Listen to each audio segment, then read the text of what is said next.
洪都拉斯玩命寻求与中国建交，看准时机出手，送来一份胜利。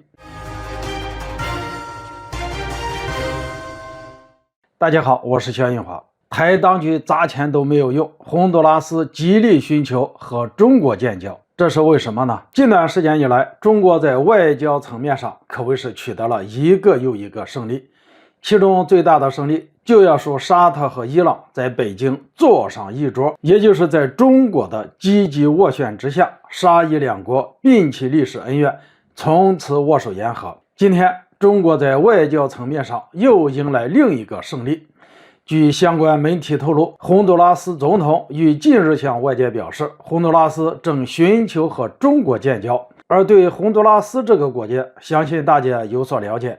首先，它是一个拉美国家；其次，它之前和台湾当局建立了所谓的外交关系。于是，在外界看来，洪都拉斯总统公开喊话，寻求要与中国建交，有点弃台投中的意思。当然，台湾是中国领土的一部分，根本无权行使独立的外交权。但台当局为了达到所谓独立的目的，想要制造世界上有两个中国的假象，其开始大搞金钱外交，也就是通过利益输出、砸钱等等方式来维护和外界之间的外交关系。而如今眼看洪都拉斯找上了中国，台当局和美国都有点坐不住了。台当局坐不住，是因为他们想继续砸钱搞金钱外交，可能没用也行不通了。连砸钱都搞不定的事，这背后到底意味着什么呢？又说明了什么呢？这真的值得岛内民众好好想一想。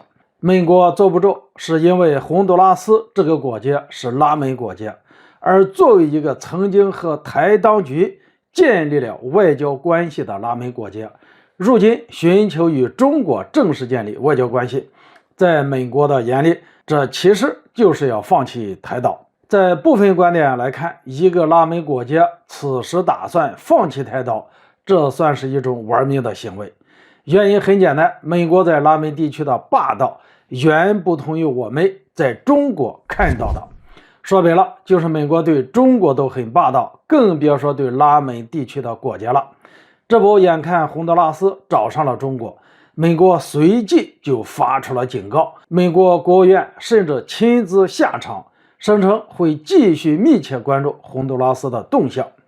那么问题来了，洪都拉斯为什么要玩命也要和中国建立正式的外交关系呢？在一些分析看来，洪都拉斯这是眼看中美博弈越发激烈，于是看准了时机出手，选择站在中国这边。很显然，能让一个拉美国家做出这样的选择是非常困难的。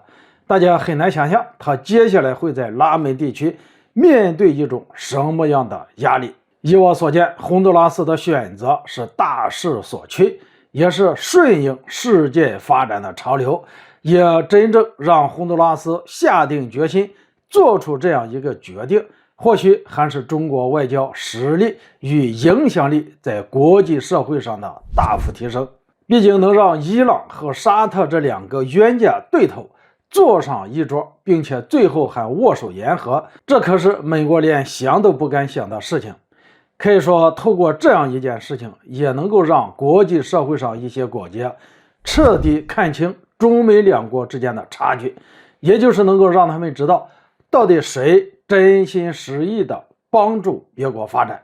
总之，洪都拉斯看准时机出手，喊话寻求和中国建交，实则就是给中国外交送来另一份胜利。好了，今天就说到这里，咱们下次见。